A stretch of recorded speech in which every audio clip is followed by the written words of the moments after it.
They call it heaven on earth, but what they don't tell you about Kashmir will shock you. Behind those postcard-perfect mountains and mirror-like lakes lies a world of unspoken traditions, cultural taboos, and survival stories that most travelers never witness. Today, we're breaking the silence on what it really costs to live in this forbidden paradise, and I'm talking about more than just money. For the next hour, you're getting an unfiltered look at life in Kashmir with nothing but $600 and a curiosity that might get us into trouble. From the floating vegetable markets that operate before dawn to the tea rituals that can make or break relationships, we're exposing the hidden realities that guidebooks won't dare mention. But first, let me paint you a picture of where we are. Right now, I'm sitting in a wooden houseboat on Dal Lake, surrounded by snow-capped peaks that seem to touch the clouds. The morning mist is rising from the water, and somewhere in the distance, I can hear the call to prayer mixing with the sound of oars cutting through the lake. It's 5:47 a.m., and the floating market vendors are already paddling their shikaras past my window, their boats loaded with lotus roots, tomatoes, and cauliflower fresh from the floating gardens.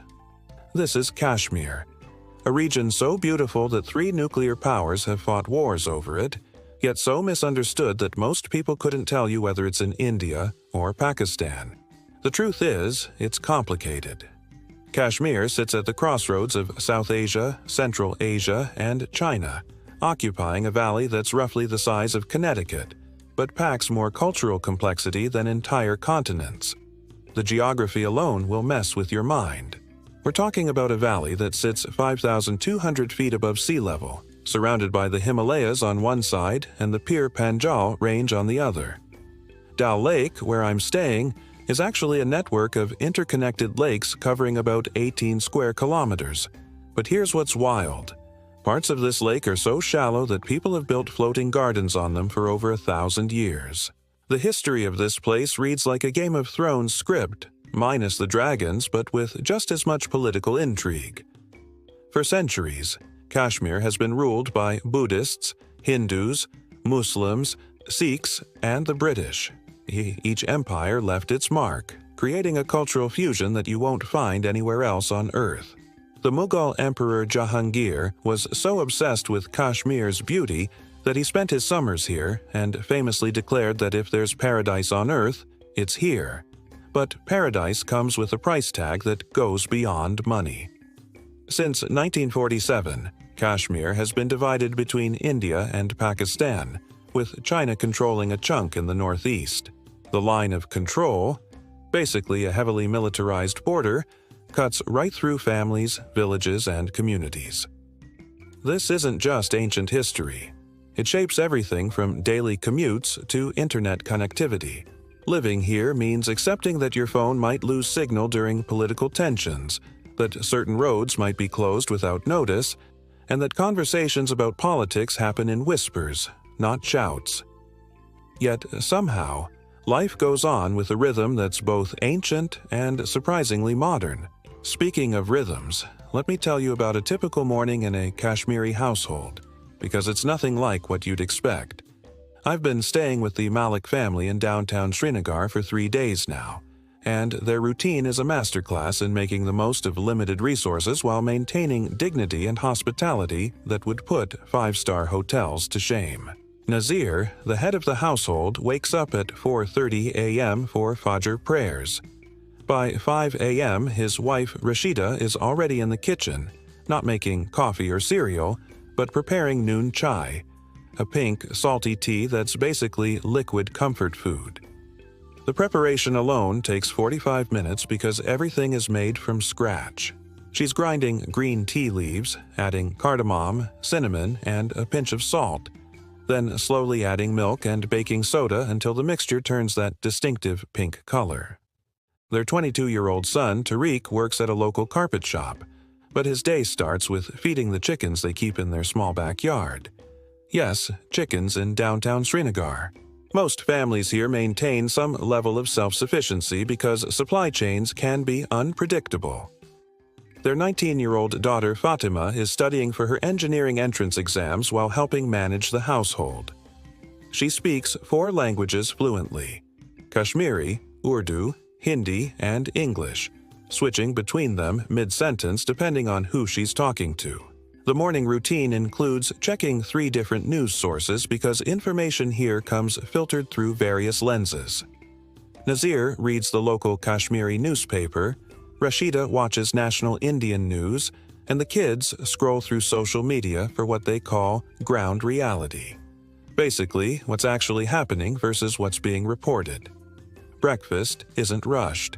Even though Nazir needs to open his small electronics shop by 8 a.m., the family sits together for at least 30 minutes, sharing not just food, but stories, concerns, and plans. This isn't Instagram-worthy food photography material.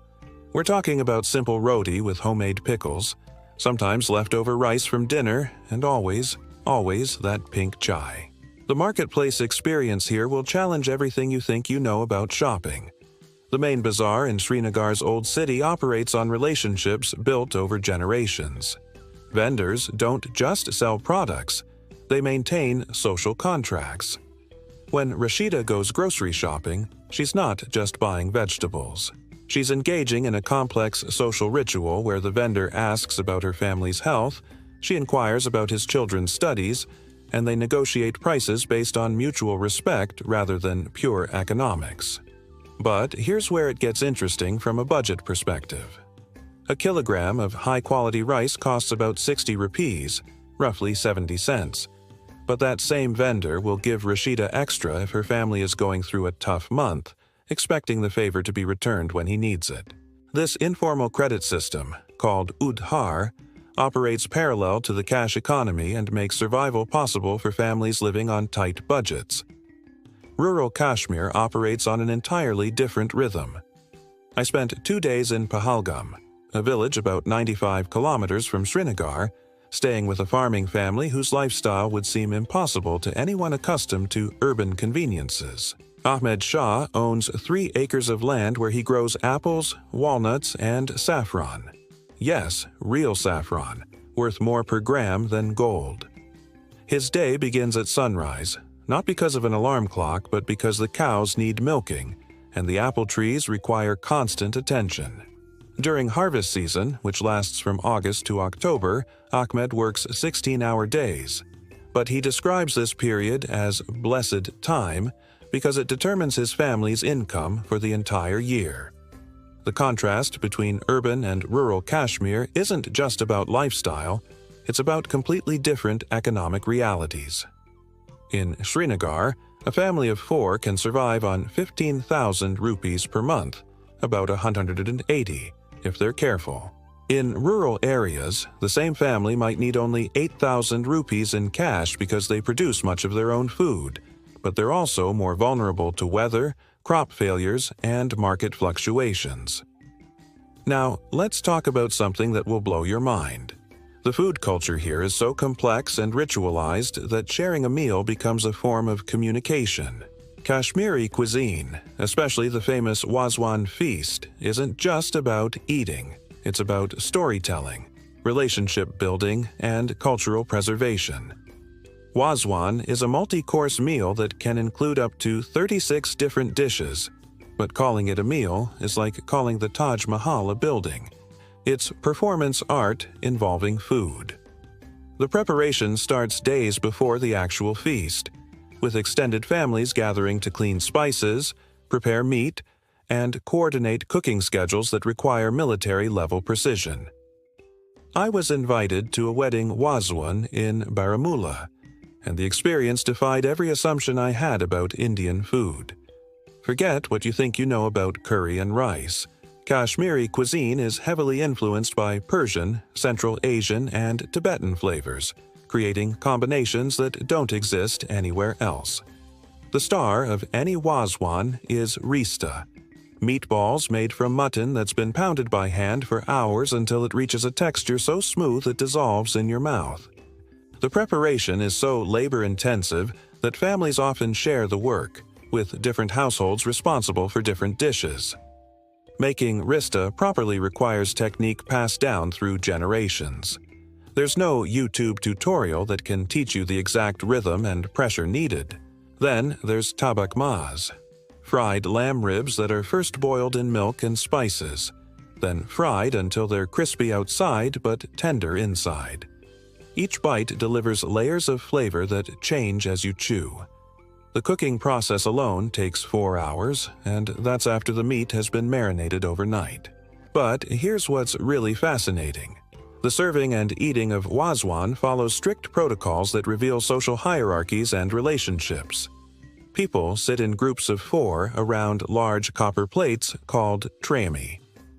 The oldest or most respected person in each group serves everyone else, and refusing food is considered deeply insulting. You don't just eat until you're full. You eat until the host is satisfied that you've been properly fed. The economics of Wazwan reveal something crucial about Kashmiri society.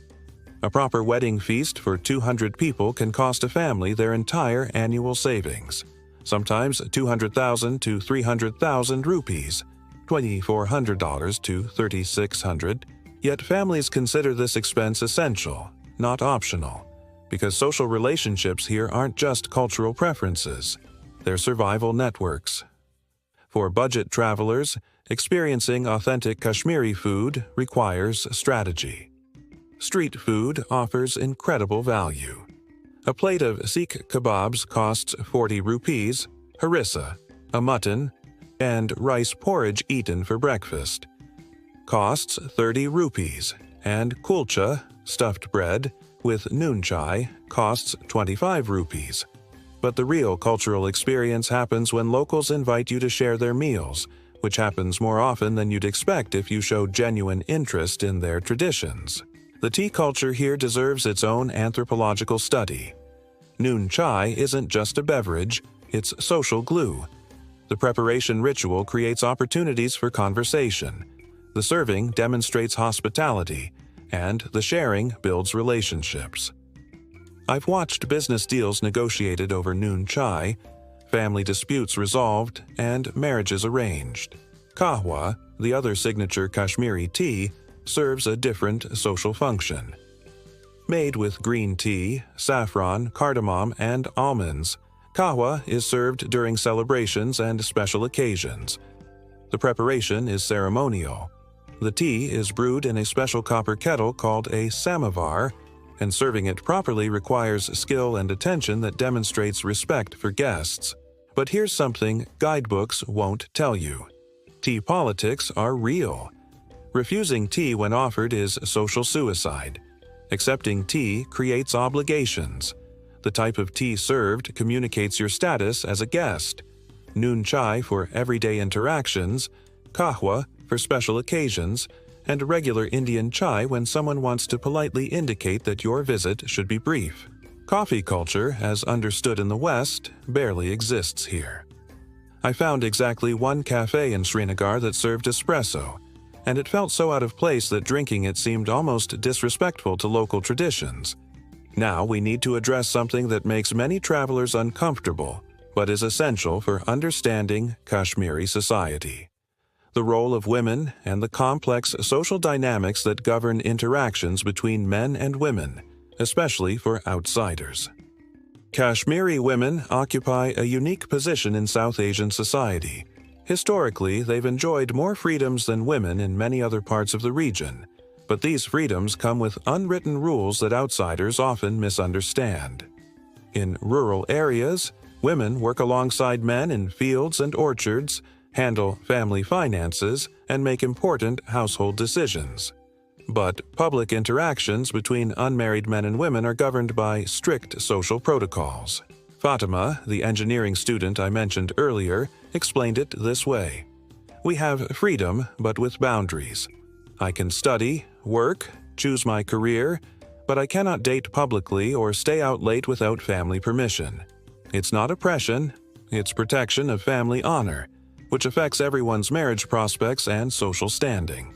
The concept of family honor here isn't just cultural preference, it has economic implications. A family's reputation affects their children's marriage prospects, business relationships, and social support networks. This means that interactions between unmarried men and women are carefully managed to avoid gossip that could damage reputations. For male travelers, this creates situations that require cultural sensitivity. Making eye contact with women, especially in rural areas, can be misinterpreted. Casual conversations that would be normal in Western contexts might be seen as inappropriate advances. Yet failing to acknowledge women entirely is also disrespectful. The solution, I learned, involves following local men's lead and understanding context. In mixed family gatherings, conversations flow naturally, but in public spaces, interactions are more formal. Photography requires explicit permission, and assuming that women want to be in your travel content can create serious problems for them. Women's fashion here tells stories about identity, tradition, and resistance. The traditional Kashmiri outfit for women includes a farran, long robe, headscarf, and often a kangri, traditional fire pot, carried under the farran for warmth. But younger women mix traditional and modern styles, wearing jeans with headscarves or traditional jewelry with contemporary clothes. The headscarf situation is particularly complex. Some women wear them for religious reasons, others for cultural tradition, and some to avoid unwanted attention. But assuming that all covered women are oppressed is as ignorant as assuming that all uncovered women are liberated. The choice is often more nuanced, involving family expectations, personal comfort, and practical considerations about safety and social acceptance. Beauty standards here emphasize fair skin, which reflects historical preferences but also creates pressure on women to use lightening creams and avoid sun exposure. The local beauty industry, worth millions in the region, heavily promotes fairness products that promise to lighten skin tone within weeks. Education for women has become a family priority, even in conservative households. Girls' literacy rates have improved dramatically over the past 2 decades, and families are increasingly willing to invest in daughters' education because educated women can contribute more to household income. Fatima's engineering aspirations aren't unusual. Many young women are pursuing careers in technology, medicine, and business. But marriage remains the expected outcome for most women, usually arranged by families based on compatibility of social status, education, and financial stability. Love marriages happen but often require family approval to avoid social complications. The pressure to marry by age 25 is real and affects women's career planning and life choices. Dating, as understood in Western contexts, doesn't exist here. Relationships develop within family frameworks, with extensive involvement from relatives who investigate potential partners' backgrounds, financial prospects, and family reputations. This might seem intrusive, but it reflects a society where individual choices affect extended family networks. For female travelers, Kashmir presents both opportunities and challenges. Women traveling alone attract attention, but this attention is often protective rather than predatory. Local families frequently invite solo female travelers to stay with them, partly out of genuine hospitality and partly because leaving a woman alone is considered socially irresponsible. Religious and cultural festivals here reveal the complex layers of identity that define Kashmiri society. The region's unique position at the intersection of various cultures creates celebrations that blend Islamic, Hindu, Buddhist, and ancient folk traditions in ways that often surprise visitors from both India and Pakistan. Eid celebrations here include traditions not found elsewhere in the Islamic world.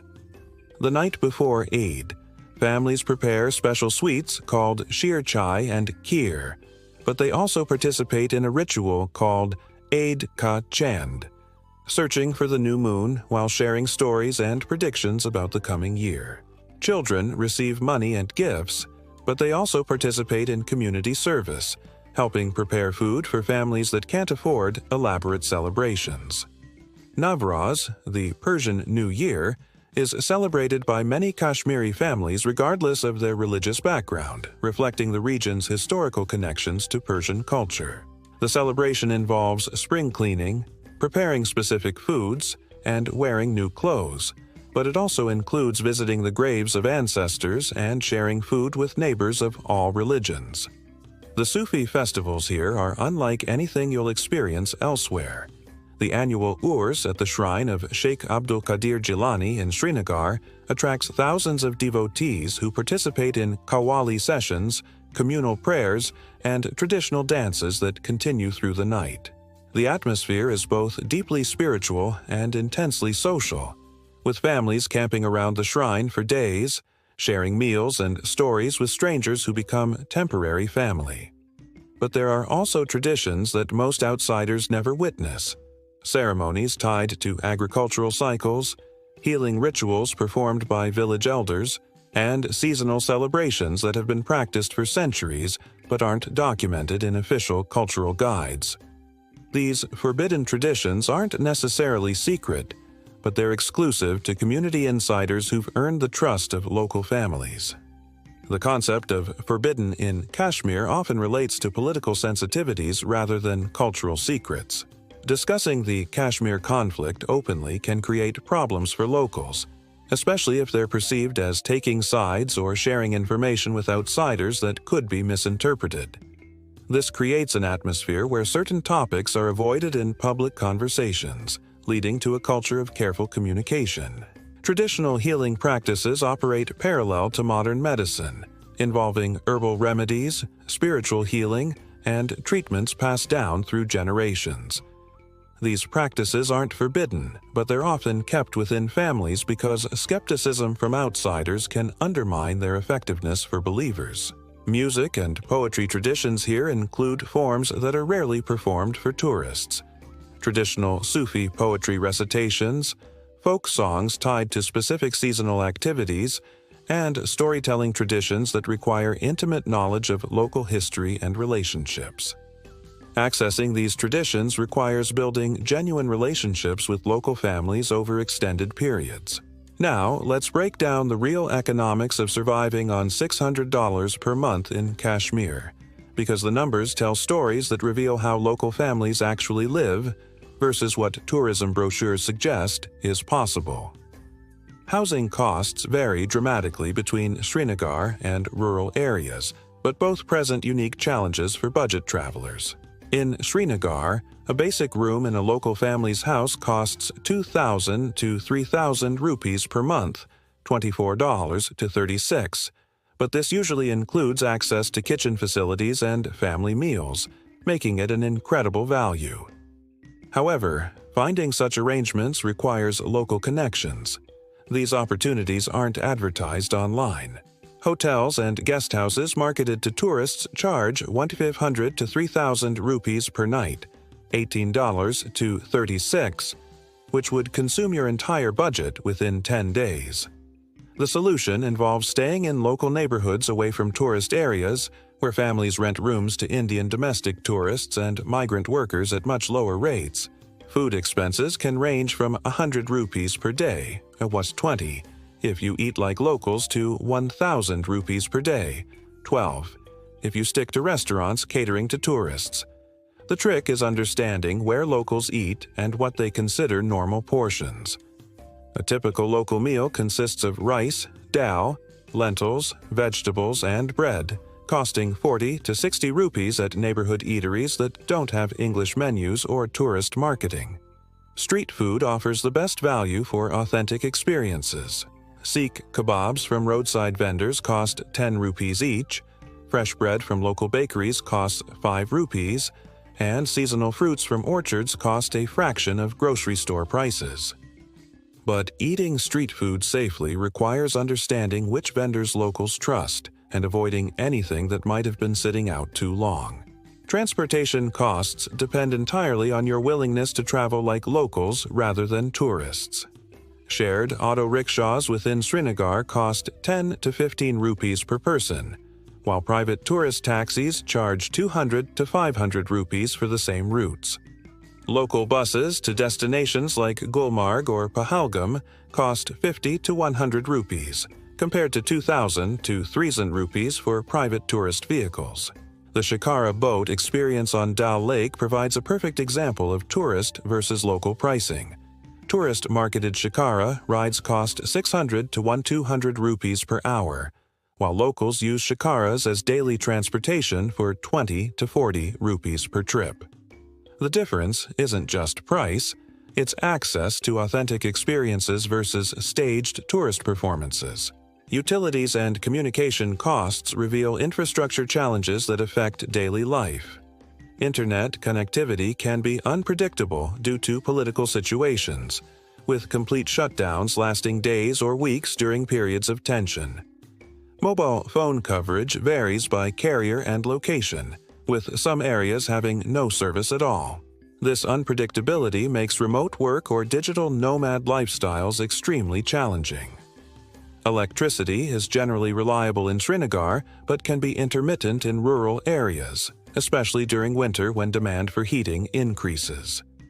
Most households maintain backup heating sources and lighting options because power outages are common enough to require preparation.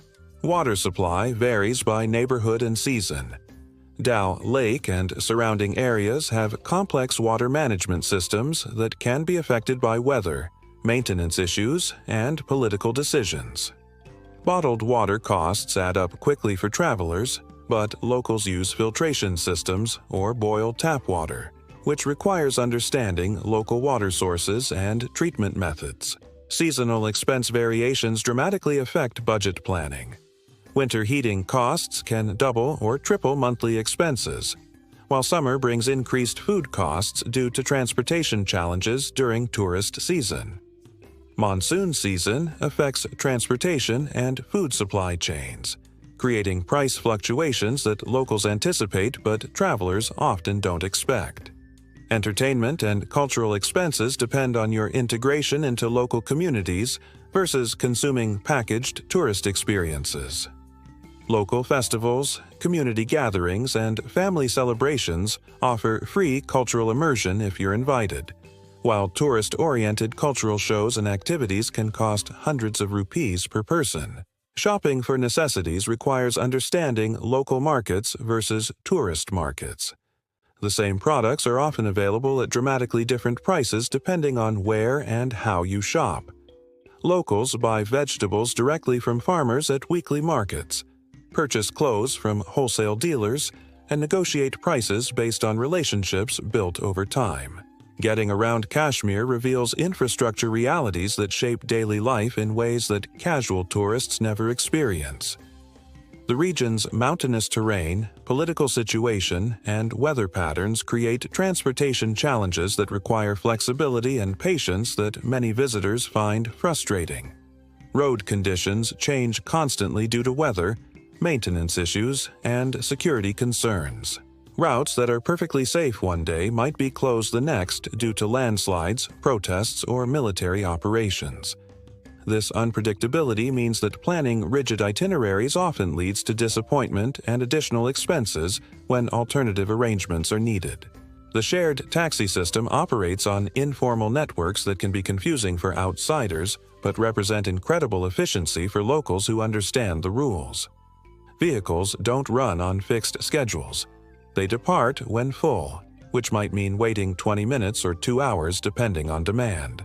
Passengers negotiate fares based on distance, road conditions, and current fuel prices, with regular travelers receiving preferential treatment. Bus transportation connects major towns and villages but operates on schedules that prioritize local needs over tourist convenience.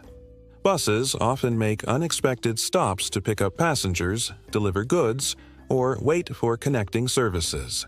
What appears to be inefficiency is actually a flexible system adapted to serve scattered rural communities with varying transportation needs.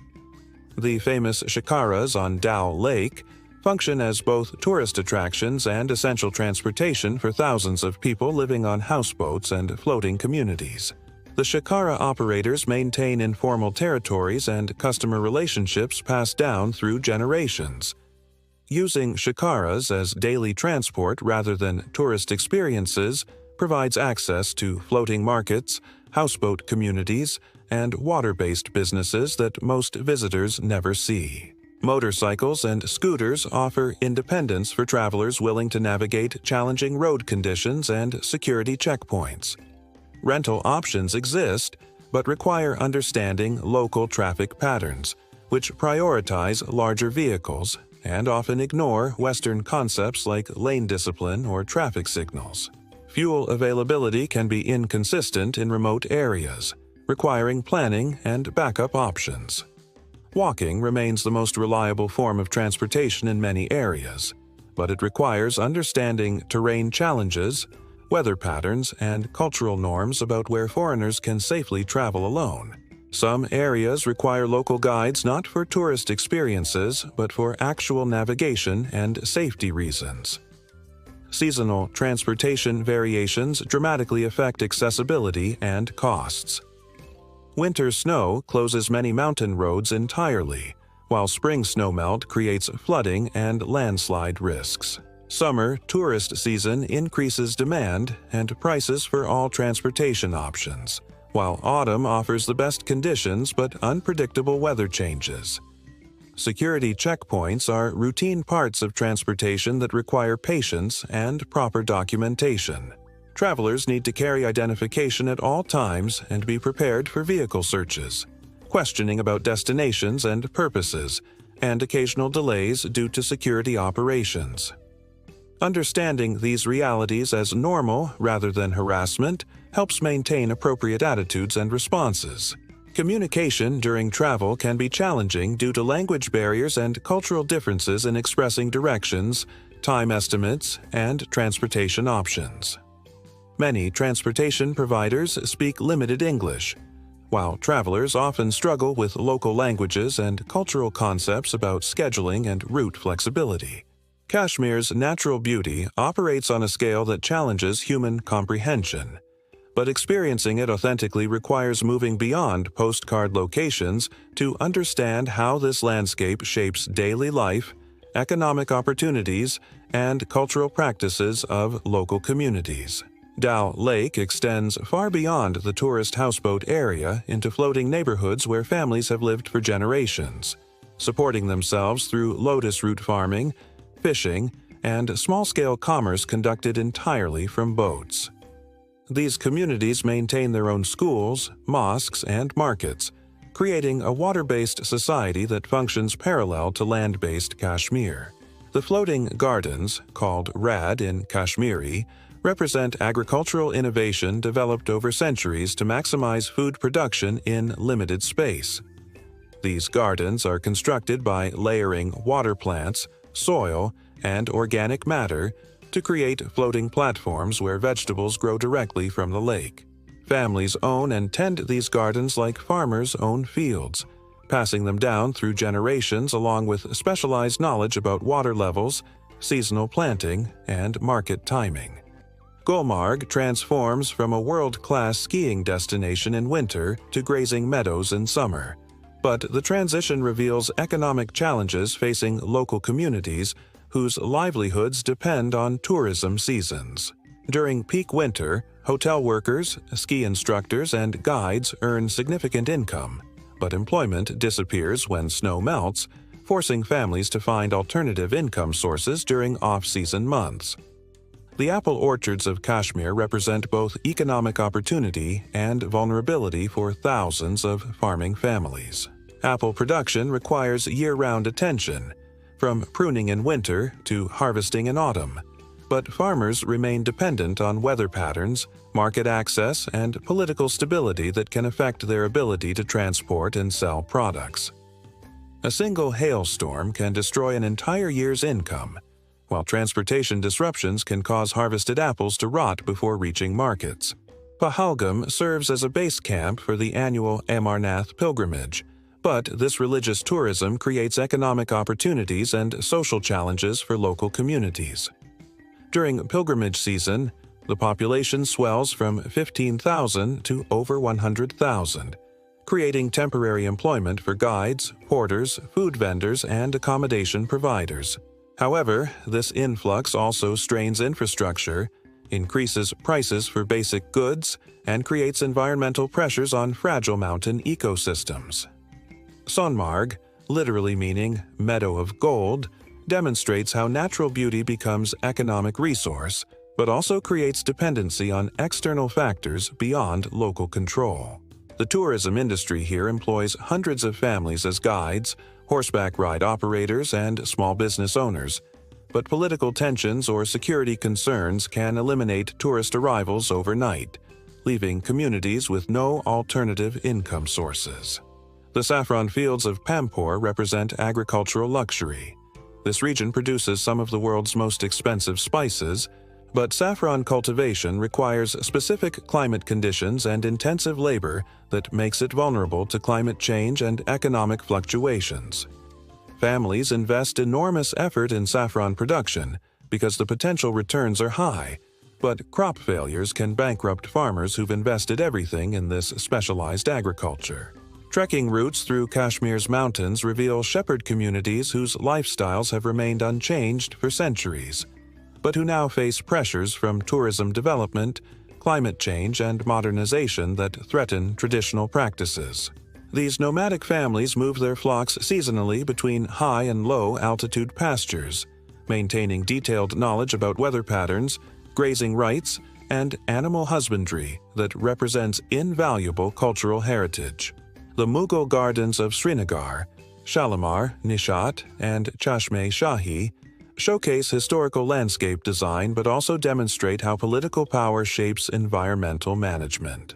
These gardens require constant maintenance, water management, and horticultural expertise that employs local families but also depends on government funding that can be affected by political priorities and budget constraints. Wildlife in Kashmir includes species found nowhere else in India, but conservation efforts must balance environmental protection with local communities' economic needs. The Kashmir stag, brown bear, and snow leopard require habitat protection that sometimes conflicts with farming, grazing, and tourism development that provide income for local families. Climate change affects Kashmir's economy and culture in ways that most visitors never consider.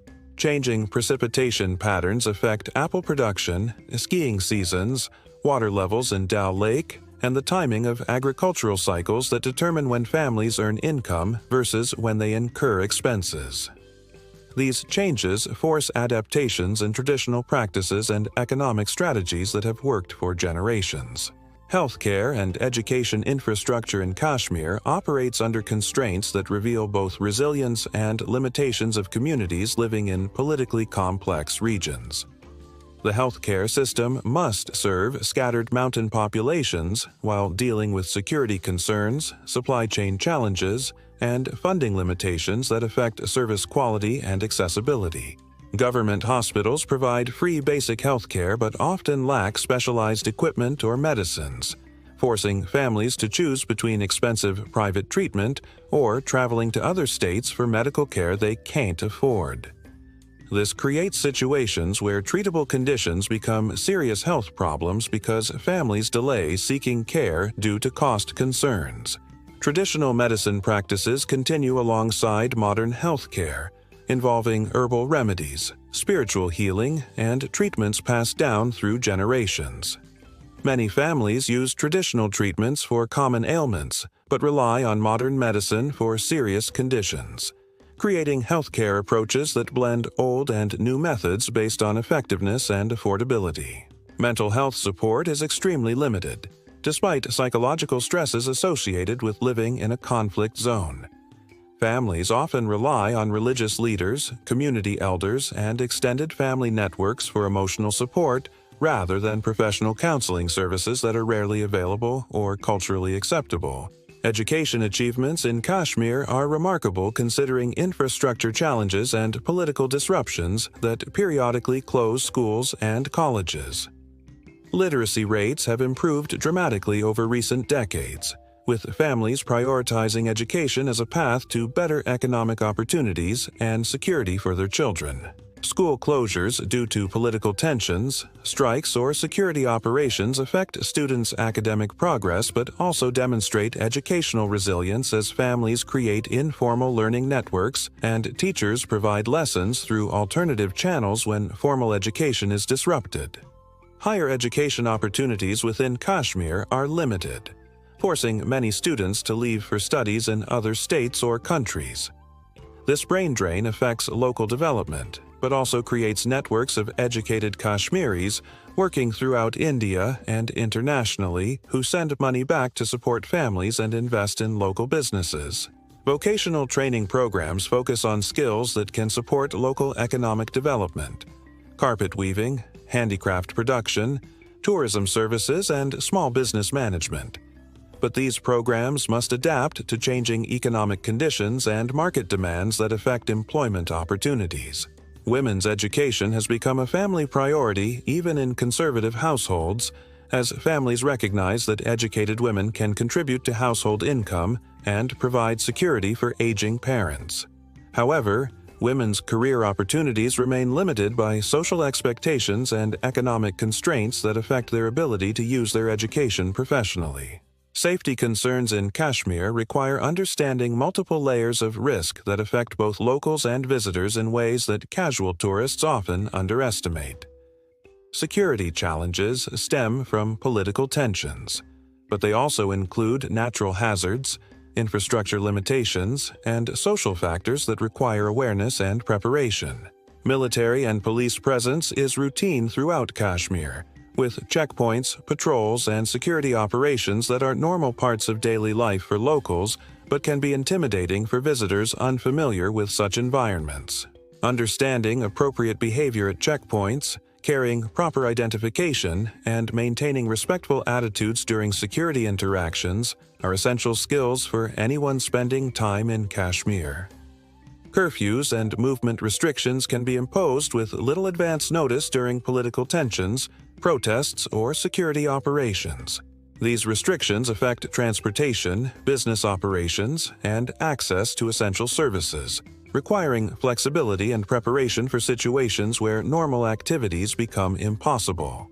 Communication blackouts, including internet and mobile phone service interruptions, are used as security measures during sensitive periods but can leave travelers isolated and unable to contact family or access important information.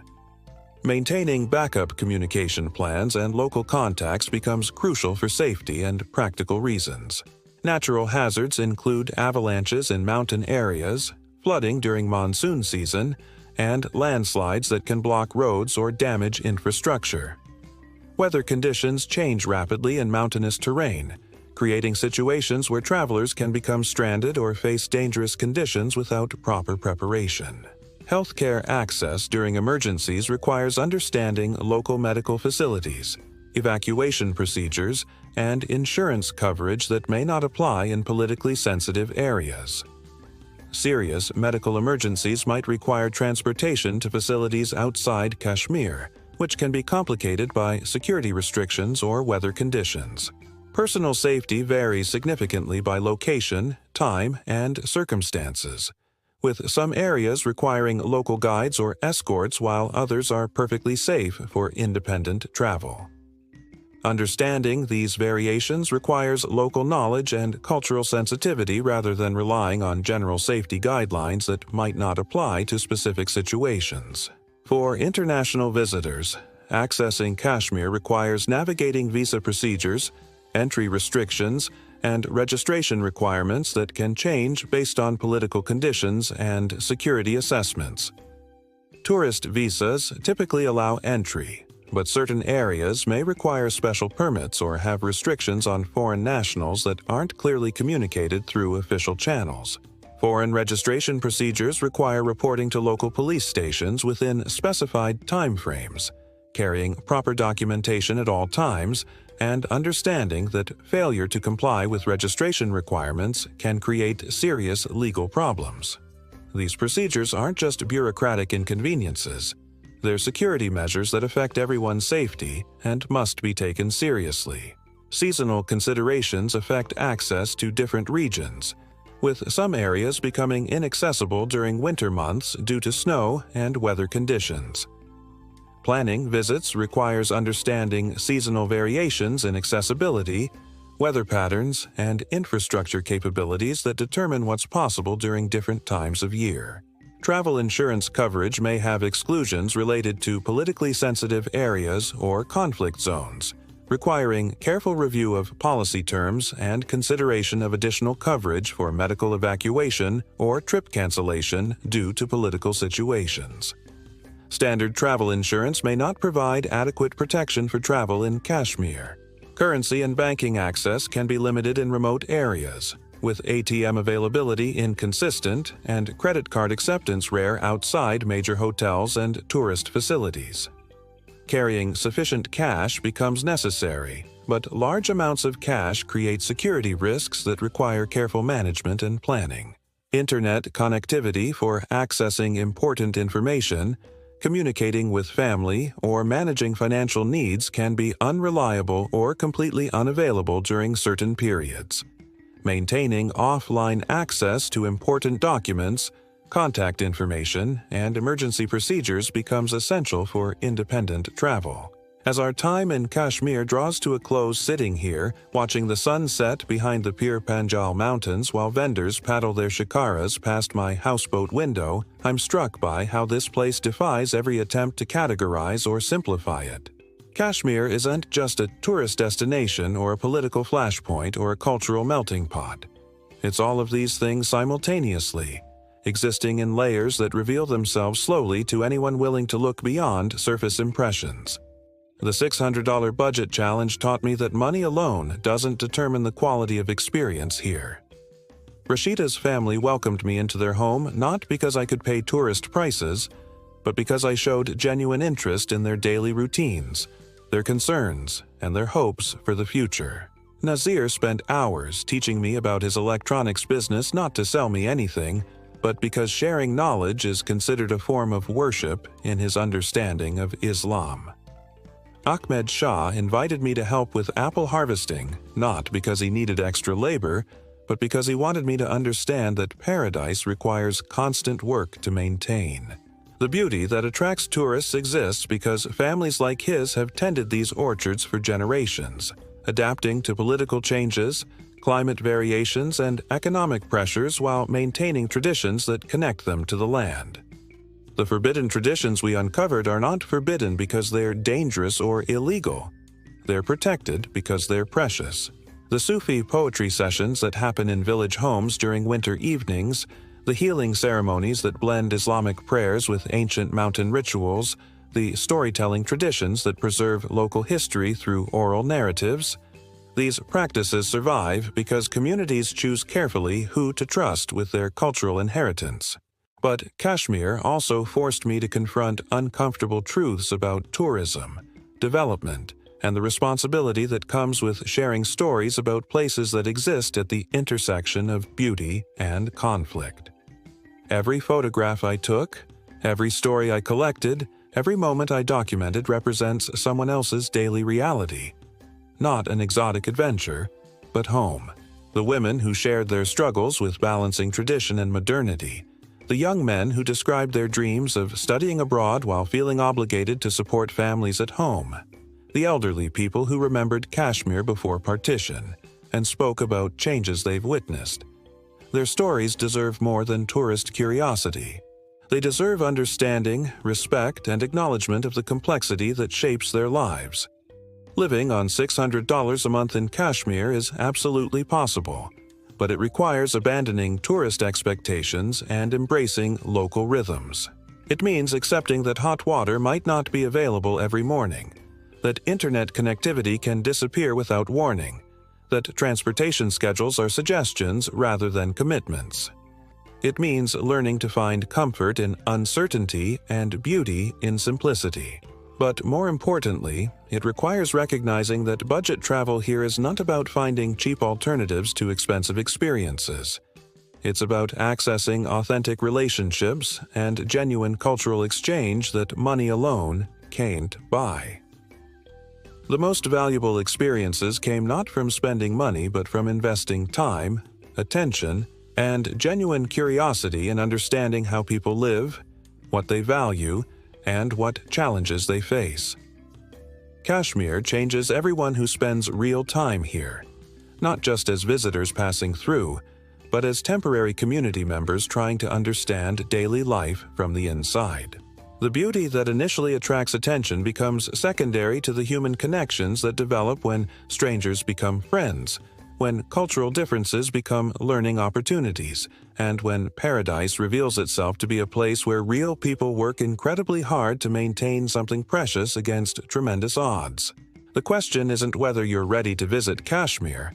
Millions of people do that every year. The question is whether you're ready to let Kashmir change you, to challenge your assumptions about beauty and conflict, tradition and progress, individual desires and community responsibilities. Because once you've experienced genuine Kashmiri hospitality, once you've participated in their daily routines, once you've understood the depth of their connection to this land, everywhere else will feel somehow incomplete. Kashmir doesn't just offer travel experiences. It offers transformation. But transformation requires time, patience, and willingness to abandon the role of tourist in favor of becoming, however temporarily, a community member.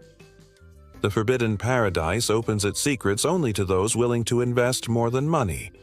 It demands attention, respect, and genuine human connection. Are you ready for that level of commitment? Because Kashmir is waiting, with its morning calls to prayer mixing with birdsong over Dal Lake, its families preparing noon chai and sharing stories that span generations, its mountains holding secrets that reveal themselves only to those patient enough to listen. The question is whether you're ready to listen,